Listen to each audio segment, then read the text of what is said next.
Hello and welcome to this week's episode of the Edges and Sledges Cricket Podcast. I'm your host Ashwin. I'm joined by Varun, and somewhere in the ether, I think DJ is trying to join us. So there's an attempt to get all three of us live, but the technology has seemed to fail us today. So we're getting started. Thanks for those of you who've been on and waiting as patiently for us as we figure out technology issues.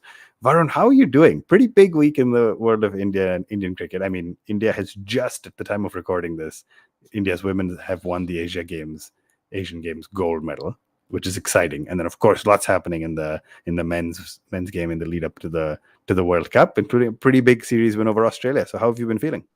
Yeah, feeling great. Congratulations to the Indian women's team for winning the Asian Games. Congratulations to the men's team for winning the Asia Cup.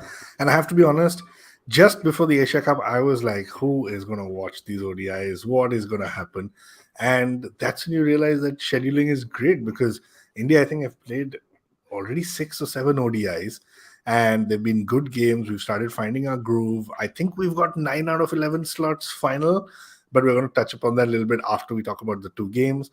But generally feeling good, man. And with our B team or not A team, we're beating Australia 2-0 out of a 3-match series with 1 game left. So generally very positive right now.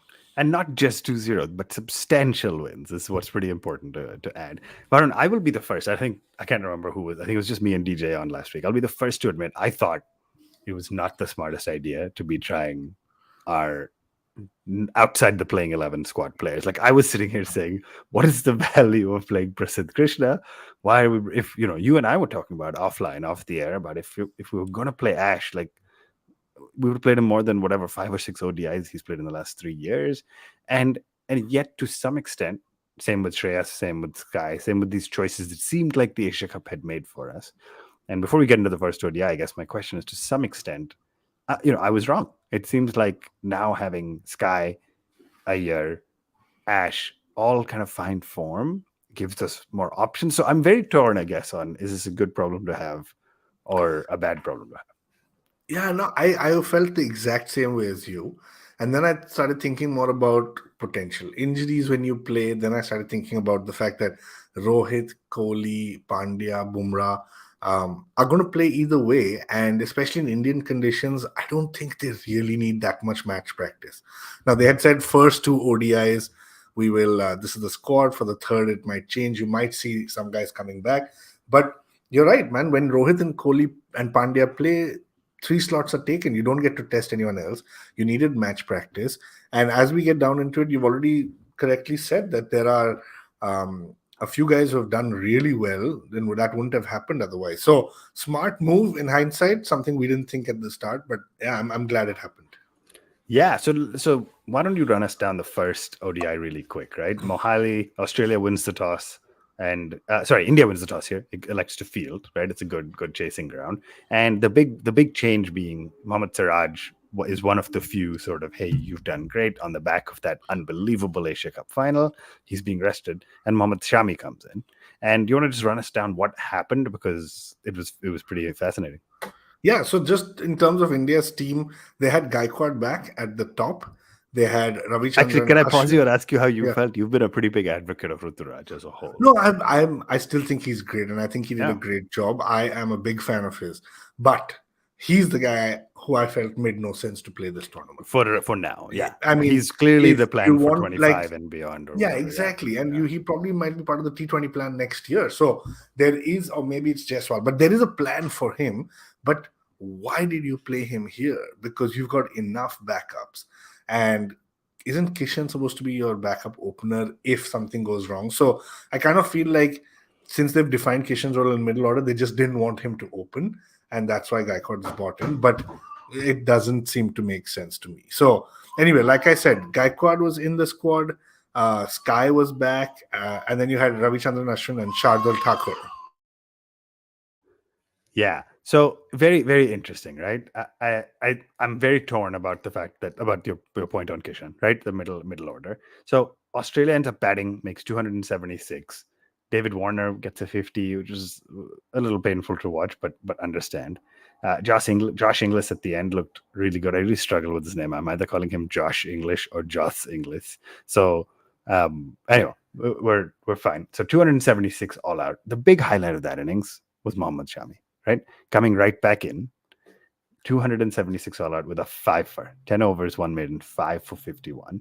And then honestly, chasing 276, it was a little bit of a two-faced pitch, but the openers looked absolutely outstanding. So to your point, Ruturaj is not breaking down the door to say pick me for the ODI World Cup. What he's saying is, I'm here, I'm ready, I'm primed, and when it's time, when Rohit says he wants to focus on IPL and tests, or whenever it's time, he he's ready and he's there, right? Shubman Gill just absolutely outstanding, and we'll talk about it again. And that he made a really good 74, I think it was in the first match. KL Rahul then came in, made a nice 50, and then Varun, the guy I want to ask you about is Surya Kumar Yadav, right? The last three matches he played against Australia was 3 ducks in ODIs. And then he came out and made a 50, and obviously, no surprise, he made another outstanding 50 in the second match as well. So we're not going to get into the details of the squad, but coming out of that first ODI, Shami and Sky would have been pretty happy, right? Yeah, and imagine like these guys are not confirmed playing 11. Like these guys are not. I just don't know how else to say it. These guys are not in our playing 11. So when you see these guys doing, Shami and Sky doing really well, it just kind of reinforces that belief that we've got the bench strength. It reinforces the belief that Kohli, Rohit, etc. should have been rested. And Sky, man, like it wasn't a typical innings. It was 50 or 49 for him, right, in the first ODI. And but yeah, got across the line, 48.4 overs, 281 for 5. I take that any day, man. For me, the biggest thing is just getting Sky some match practice. So Sky walked in here at 185 for 4 in 32 and a half overs. And just remember that number, because it's a big crux of my indecision or question on Sky. DJ, welcome to the show. We had some serious technology issues. We're getting some questions coming on YouTube. Where's DJ? And then, of course, welcoming you. So thanks for being here, DJ. We're not going to interrupt the flow, so we're going to keep going. Let's talk about the second India versus Australia men's ODI. And I'll ask you to run us down it if you have the scorecard available or handy as you sip on your fancy sparkling water. Or DJ just remembers it by heart. Oh yeah, Yeah, he it's just knows 399. happened everything. yesterday. I'm actually, as you speak, I'm opening my tabs, but it's 399 for 4. 5 For 5. 5? You got it. Okay, I got that Sorry, wrong. you have Got to that leave the wrong. podcast right now. All right, That's man, it. bye. Done. See you. Done. So, yeah, I mean, it was a game where I think India lost the toss, was put in to bat. Both captains, KL Rahul, the Indian captain, also wanted to field. In the final analysis, probably a good toss to lose, right? Hundreds for Rituraj Gaikwad did okay. He hit 2 fours and then got out. But then he would have sat and watched Gill score 100, Shreyas Iyer score 100, KL get 50, and I think the knock that is really put the cat among the pigeons. Sky 72 of 37. Or have Were I you got looking that at the wrong? scorecard, or did you I'm remember not. that? I'm not. All I'm right, not. all right, Yeah. all right, all right. All right. I mean, we believe you, so that's, We'll give that's you the that. positive. Yeah, I'm news, just gonna actually now open up the scorecard because But by the way, I think this pitch is where India has hit their highest total, or one of their highest totals, 418. So it also talks a lot about the pitch, right? Yeah. I have to assume, by the way, that Rahul was just playing mind games, because Indore is not a win toss ball Yeah. type of wicket whatsoever. So either he was making a mistake and it was a good toss to lose, or he's becoming a mature captain and playing mind games, saying, yeah, I would have fielded first too. It's okay. So Yeah. And for me, so just as let's talk through India's batting a little bit, right? So when Shreyas Iyer walked in, my dad was transiting through Singapore, so we were sitting and watching it, and I was just like, "This guy's the worst, most like hated player. He shouldn't be in the squad. I don't know why he's taking up a spot." And I was just angry. I don't know why I was so angry at Iyer. And then, like his first 30 runs, my dad just looked at me with every shot that he hit, because he said, "Do you it know anything was- about cricket? What's happening?" yeah, he just looked at me like that, and I was just like, actually, the shots were sublime. I mean, Ashwin, DJ, I don't know if you guys watched some of those first 6 or 7 boundaries. They were incredible. It was like T20, and I suddenly got thrown back to like Iyer playing for Delhi Capitals, and then I was happy. I mean, he was a man on a mission. He was there. He knew. He walked in basically aware, I'm fighting for my spot in the side. Fairly, unfairly, however you want to articulate it. There have been a lot of discussions on whether he should slot in or not, injury, this, that. Asia Cup one match and then out for the rest of it. And he just came in and said, I need to establish that I belong here. DJ, let me ask you about the question about, as you Varun was talking about the innings, and the question that's plagued a lot of kind of social media, if you will, right? So Shubman Gill was 74 off of 54 balls at one point. Okay. Shreyas Iyer was 74. I don't know why I've picked 74 arbitrarily. Off of 55 at one point. Okay. And then Shreyas took another 32 balls to get it, the next 25 runs to get a century. So it's pretty sudden slowdown. Gill took another 35 balls to get another 20 runs. So that message just being, and Simon Dool or somebody said Indian batters played a stat pad and that, controversy, all that stuff. But let's talk about the fact that these guys were at 160 odd in 20 overs. And then both slowed down pretty significantly, got to their milestones, and then got out. Shreyas was hurting. It looked like he was injured. He wasn't there. But is that a problem? And is that a discussion if you're Rahul Dravid? You go into the change room and say, it was fine in a bilateral that was kind of meaningless. It is not okay in the World Cup. I mean, they went at about what, less than a run ball, obviously. Yeah, so you went from 130 strike rate to about 85 in the lead up to your century. Yeah, but it's a 50 over game, right? So it's very hard to pick passages of play. Maybe Australia bowled well. Maybe they had, I don't know who was on then, but it's probably their better bowlers. There was a spell where we were going at 4 runs and over. And it is natural. I mean, with Iyer, you could see that he was keen to get to that 3-figure mark. He was trying to make um, the innings count, right? So I don't have. I mean, in the final analysis, you've got a guy who's come in and scored 72 of 37 balls or whatever. It's okay. You've got 400 on the board, so it's very difficult to pick passages of play like that because, and I've said this many times before, that it's not a video game where you press a few buttons and people score runs in a straight line or a curve that only goes upwards. It's played by human beings and it is natural. I'm not saying there's stat padding, but it does slow down in the middle overs, the ODI game by itself, right? So I don't have a particular problem with that, given what came later with Kishan and Rahul and Sky. Arun, let me quickly ask you about that because you've been a pretty big fan, if I may say, of the England kind of approach, right? And England doesn't slow down regardless of wickets falling, regardless of milestones and stuff. As Team India got to 200 in 28.3 overs, and then it took some pretty insane heroics to get to 399, right? Like the rule of thumb has been you double your score after 30 overs if you're 2 down, and so we got nowhere close. Right, we were 216 after 30 overs, and so we fell 30 runs short. So I'm just curious how you interpreted that versus DJ's, being a little more fair on saying the ODI game actually slows down. No, I think DJ is right. I do think they slowed down as they got to past 80, 85. And again, right, this is all in hindsight. What if Sky didn't and he had played as to his average in the last 1 year or 2 years, which is 15? And suddenly you're looking at a score of 320, 330 with Jadeja's always good, but pretty much Ashwin and Thakur to follow, right? So it's this debate where I was actually in favor of them slowing down a little to either get some energy and make sure that one of them says, hey, we need to bat till the 45th over.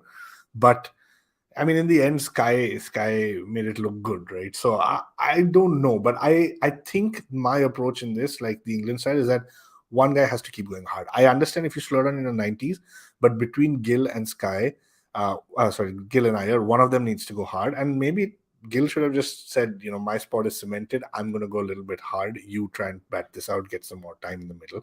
I don't know if that's how guys think, but that's the way I would have approached it.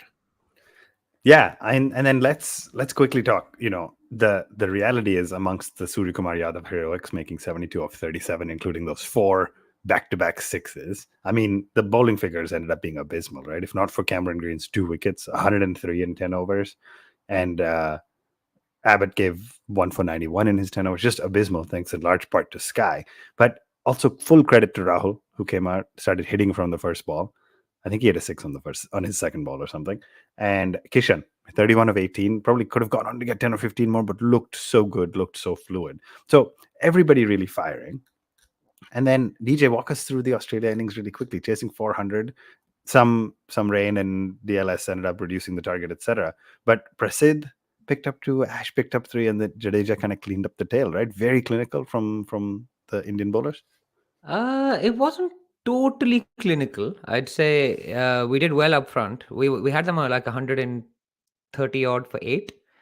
Yeah, And then 135 for 740 for 8. Yeah. yeah, and then there was a Kyle Abbott attack. It got a little bit messy. Sean Abbott, Sean Abbott. Who's Kyle Abbott? different Is he guy, a I think. wrestler or a No, I think New also a Zealand player? cricketer. New Zealand, yeah. Yeah, maybe South New African. Kyle Abbott is Oh. South African cricket. Clearly, is a great- we know what we're Sean- talking about. great With Shay podcast, Iyer yeah. and now. Sean Abbott. No, the of course Prasid took 2 and 2. Gill taking a nice catch as well. The talking point of that innings, I think, apart from the assault at the end, which really showed you could score runs on that postage stamp of ground, was the battle between 2, I'd say, kind of white ball. Well, not really. Ashwin's more of a red ball bowler, but between Ashwin and David Warner, I don't know. That was an absolutely insane passage of play where Warner was batting right-handed against Ashwin. I don't know, Ashwin. Tell us why he And did Pat that. Cummins was laughing away. Like It I was- couldn't understand what he was doing, but It was I mean, just you can't bizarre. play him left-handed, so you decide to play him right-handed. What's the logic here? Yeah, and then, well, I guess he was just saying instead of me, if I'm basically going to reverse every ball, let's just save the effort because I'm getting old now and constantly turning my hip every ball to rotate. So I'm just going to start righty, and then swept it, got a massive under edge, a massive bottom edge, and then hit his pad and got given out. And I honestly think he was just after having batted righty and fallen over on a sweep, he was just too embarrassed to review it, so he didn't. But he would have been safe. It was ridiculous, yeah. And he fell over. He asked Josh English, He was really struggling. Josh with that. Inglis. Yeah. Whether he was out or not, and he said he was out, and he sent him on his way. But that is, by the way, after Ashwin has bowled a carom ball from hell to go through Manas Labuschagne and knock his off stump back. And so you're just like, okay, so he's got the right-hander out, but you're sticking to your plan of batting right-handed against him when you're actually a natural left-hander. It was just a weird passage of play. Just, I don't know. Warner Yeah, to and we're prove getting a point. comment coming on YouTube. Apparently, I don't know. I can't validate the fact, but apparently Warner's batted a whole season right-handed in domestic cricket. No, but what a spell from Ashwin, man. And I know, Varun, we spoke about this before the 15-man provisional squad was announced, and I was all for giving Ashwin a go in that spot, and it looks like that's where we're going with this. What a spell! Yeah, so I want to get into the squad and what it looks like. We're just about over a week out from the World Cup, and we'll do a full preview later. But why don't we take a really quick break? Let's come back, talk about what this means for India's 11, and have more hypothetical debates that will be entertaining, but we will only know what happens when the World Cup starts. We're going to take a quick break. Don't go anywhere. Welcome back to the Edges and Sledges Cricket Podcast. If you're joining us on YouTube, hit that like button, hit that subscribe button. It helps us grow our base. We always love to hear comments from you, so send them in. If you're watching us live, we may be able to take them and react in real time. 2 ODIs done. Varun, you mentioned this earlier, that maybe 9 of our spots are kind of cemented. And so and I've been really struggling with this, with the specific question being for me, do you pick your number 6 batter in a Surya Kumar Yadav? Do you pick your number 6 batter for a match situation where he gets to walk in at 200 plus for 4 after 35 overs? Or do you pick a player who you want to see come in at 80 for 4 in 18 overs? And those are completely different players in this current squad. So Varun, let's start by walking me through who you think are the cemented kind of 9, and we'll see if there's consensus on that before we talk about the rest. yeah, and mind you, just a disclaimer, between now and 19th November, I think this is going to change a lot. Rishabh is going to come flying in. Rishabh might. That was my prediction in 2019. So, if I run through the players quickly, in my mind, there are 2 spots up for debate. So I'll tell you my 9 confirmed. It is essentially Gill and Rohit, Kohli, right? And then for me, Rahul is confirmed, just undoubtedly. I think he's a great middle order ODI bat. And is he confirmed at 4 or as a flex kind of? I mean, I would confirm it as 4 because of what I think to come. Then I think Pandya and Jadeja. That's 6, right? Yeah, And then, of course, you've got Siraj, Bumrah, and Kuldeep, Kuldeep. So that's your right? 9. So that's my 9. Now, there's two spots up, like I mentioned. The first for me is a question between Sky, Kishan, and Iyer. Okay. And my gut feel is that now Kishan, for again no fault of his own, is at the bottom of the pecking order. Okay. So this is now to me a debate between Sky and Iyer. And I should come back to your question. I would much rather play Sky, have the X factor at 6. I think give Pandya the ability to play at 5. I think as Pandya has evolved, he is more suited to number 5, who can rotate the strike and and just play through the middle order overs. I think he's got that responsibility. That's his game, and and that to me is the way I see it. Now the question there is, can Pandya bat at 5 and bowl, let's say 90 overs over the 5-6 weeks? I doubt it. So there will be elements where we'll have to think through how that works. But that is mine. So let's talk about that. Let's, as we always do in the Agents Legends show, let's finish the batting before we move to the bowling. I want to hear what you guys have to say. Yeah, so I'll start by saying no argument whatsoever on the top 3, right? And then I think we're saying let's go to 7. I think we're saying Pandya and Jadeja need to play. I am of the school of thought, as DJ's lighting makes him look like a CIA agent in the background for those who are watching. There he is. I'm of the school of thought that Jadeja needs to. We need to figure out that Jadeja role, right? Like if you have a team, because the only problem with everything you said, Varun, is the lefties, and so if you have a team where they have a lot of call it leggies, and we have to figure out which ones they're going to be. Does Jadeja have the ability to walk in at 4 or 5 and consolidate for you if you lose some early wickets because you needed that lefty option? So on the 7, I'm in agreement with you on the 3, and then Pandya and Jadeja. I'm not quite as cemented on a Rahul. I think Rahul, Kishan, Sky, and Iyer are fighting for 2 spots, whereas what you said, Kishan, Sky, and Iyer are fighting for 1. DJ, what are your thoughts? It's tough, isn't it? It's a problem. It's a nice problem to have. Unlike last World Cup, where we were debating who should bat at 4 because there was no one to bat at 4 who'd been given a run. So I'm actually in the Varun school of thought. I think Rahul has proved his chops. He's in good form. He's batting in different ways. You saw him score against Sri Lanka. I think he scored like 39 or 44. So consolidated against the left arm of Wellalage. And yesterday you saw him just smash it from ball 1, kind of in IPL mode. So I think he's cemented in the middle order. So I'm with Varun on whether it's Sky, Iyer, and Kishan. Now, in those 3, notwithstanding what happened yesterday, I think Iyer only provides you the same things that Gill, Rohit, Kohli, Rahul can already provide you. They can all play in that same way, right? So to my mind, that one spot comes down to 2 guys, which is between Sky and Kishan. I'm a big Sky fan. We've spoken on this show before why I think he should be playing, but I don't think we're legislating for a number 6 spot here. I think we're looking at a number 4, 5 spot here. And I think the left-handedness should give Ishan Kishan the edge. He's played completely selflessly. He went off the mark yesterday with the 6. First ball, he's been swiping at. He plays spin well, attacks.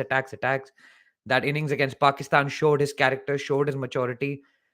So for me, despite being probably the biggest Sky ODI fan on the show right now, and we've had that argument whether he should just come in after 30 overs and play a T20 game, which he did yesterday, I still think Kishan should play ahead of him. And that's my view. That said, there are 9 games over a long time. People are going to be tired. People are going to be injured. I suspect all of those guys will get a game at some point or the other, because India will want them to play under the pressure of a World Cup match. So if you're playing slightly weaker team and you've been doing okay, maybe you'll play Iyer at 3 and give Kohli a rest. Why play him every game of the World Cup? Yeah, and I do think that that's why you'll see people like Pandya being rested in some games, because he's so critical to the setup and the lineup. But yeah, it's very interesting. All 3 of us have a kind of different view on this. I just want to add to, like, one thing DJ said is just, I think Sky will force the management to think about the number 6 rather than the number 4-5, right? Because as Ashwin said, right, if you are 80 for 4, I think Jadeja just comes up and Hmm. you save Sky for later. And Jadeja and Pandya have that ability. Um, yeah, I think it's just that simple to me. And I just had one last point, Ashwin, before I know we want to move on. Sky, I think, maybe played against teams with a higher batting ceiling, like England, for example, where they're going to try and get to 400, right? So having the additional kind of all rounder isn't really going to help you in that scenario, because if you're chasing 400, you're chasing 400, and the ceiling that Sky gives you on the batting side, the sky is the limit, right? So his upside is too great on the batting side to ignore him against high scoring teams. But that is a horses for courses type of selection, I would think. Yeah, and I don't disagree with that. It's just not something I fully agree with both your points. I mean, listen, when Zampa's bowling, send Jadeja up the order to hit him, right? If you're playing at Chennai, maybe you pick a Rahul and an Iyer because that's the kind of batting you need. So I'm fully there. I think if the idea is 9 players cemented, and Rahul, I agree, is probably cemented. This is more of what I think should happen than would. But 9 cemented, and the other 2 slots are horses for courses. I'm there. I'm 100% there. Pick the extra lefty when you have when you're playing against opponents with 2 leggies. Pick Sky when you need the extra flourish of runs where the ceiling is higher, if you will. So very interesting. It's tough because I don't know if it's actually as good a problem to have as you think, because then you start getting into the mindset of these guys, right? Is a Sky or an Iyer going to be able to play their game? Arguably, Sky's played well in the last couple of days because he's been told, you have our support, man. We're backing you. Just go. And so as you play a World Cup, if you're constantly fighting for your spot, does that make you bat more conservatively? And therefore, it's this weird cycle, is because if Sky starts batting conservatively, he's not the best batter we have. And so it's very interesting. But let's talk about then the last 4, because we won't solve it and we'll spend a lot more time talking about it. Varun, you said from a bowler standpoint, I think you said Bumrah, Siraj, Kuldeep are settled. And so your question is, call it that number 8 slot, right? Who's up for debates between Akshar, Ashwin, and Shardul, unless I missed. And sorry, Mohammad Shami, right? We didn't have him in Yeah, that guarantee yeah, line. So talk me through how you think about that. yeah. So we've got a comment from Rahul Malhotra, and he says, if we play Sky, then it makes it really difficult to play Shami in place of Lord Shardul.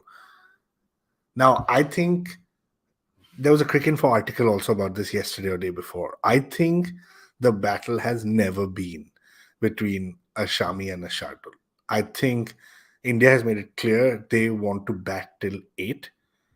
And so between Shami, Bumrah, and Siraj, the 3 of them, 2 are going to play in every game. And I know that I'm a bigger Shami fan, and I'm very happy that he took 5 wickets, because DJ was giving me all sorts of shit about Siraj taking 5. So I'm very happy that Shami has done that, because I think he's a class bowler, and I think you will even see a game where it's Siraj and Shami playing. That's just the nature of this tournament. So those 3 are there. Workload management, 2 are going to play in every game. The last part, in my opinion, is that all-rounder. And I don't know how to define this. Are you a batting all-rounder? Are you a bowling all-rounder? Washington Sundar was called up because apparently he was the only one who picked up his phone at 1 a.m. Before the Asia Cup final. He was playing What, FIFA as a what was he 21-year-old. doing awake at 1 a.m.? Why wasn't he asleep resting to How play? old is he? He's a child, man. He's allowed Yeah, to be up at what? yeah. Maybe So Roshni's dad picked up the phone and said, Beta chal. so he basically fielded for 14 or 15 overs. That's been his only match practice in the last year or so. So I actually would have said he's ideal, but let's not go there. Let's not add more names to the mix. Now, it comes down to pretty much Shardul, Akshar, or Ashwin, right? I vote for Akshar as number 1. That is my vote. Varun, sorry, just before you go through, I know you said it. So you don't see any matches where we play Bumrah, Shami, Siraj? I mean, I'll say no. I don't know pitches well enough. So 2 out of those 3. Thank you. No, that's interesting, because that's putting a lot more on Hardik as well. And then you start getting into which is why I started saying that, him at 5 is it a good idea? Is it not? But hey, essentially, if the game is going well, you don't need Hardik to bowl all 10.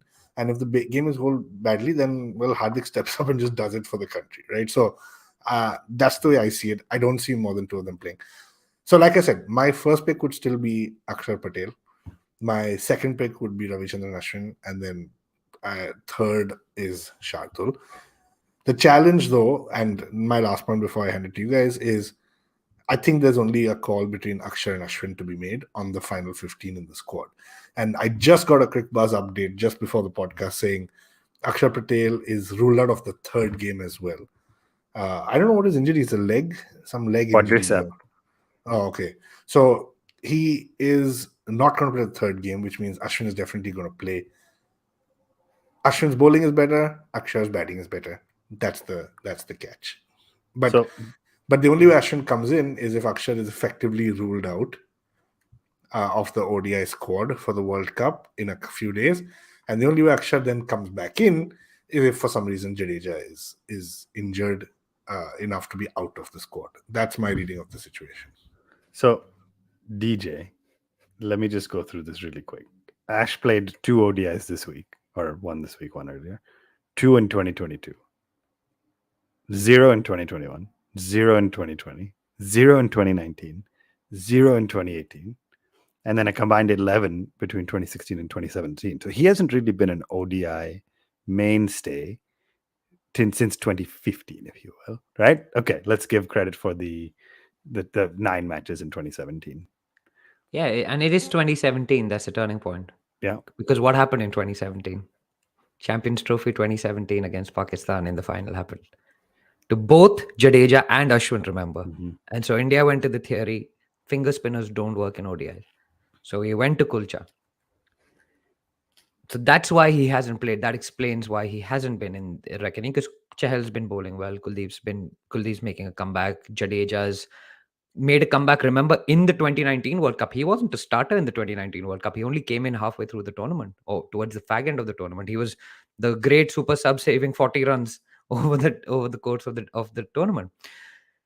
Ashwin, for me, actually, the problem of the problem with that is Akshar. And sorry, I pointed to my shoulder for whatever, for quadriceps. It's actually the front of your thigh, I think, which is what a quadriceps. So none of us know what a quad is. Yeah. Yeah, so that sounds like a pretty serious thing for Akshar, right? Like, I don't disagree with Varun that Akshar is a better batter than Ashwin. That said, if you're playing in India, whether the pitches are good like yesterday in Indore, or the pitches are spinning like Chennai would be expected to spin, as a Outdoor. bowler, Ashwin is ahead of both of those two guys, right? So it's how much batting do you actually need at number 8? And I mean, Ashwin's got 5 Test centuries, right? But how much do you think recency bias is sitting here because we've had two good batting ODIs? And so, like, Yeah, and we're picking Sky and Ashwin in the play 11 now. yeah, suddenly we're like, hey, when the top order fires, Sky at 6, and you can play your 8 can be a bowler. It's fine. And yet, remember, even Akshar has kept us alive in games Correct. as recently as the Yeah. Asia Cup, batting at 8, right? So that's the challenge. Now, So- maybe.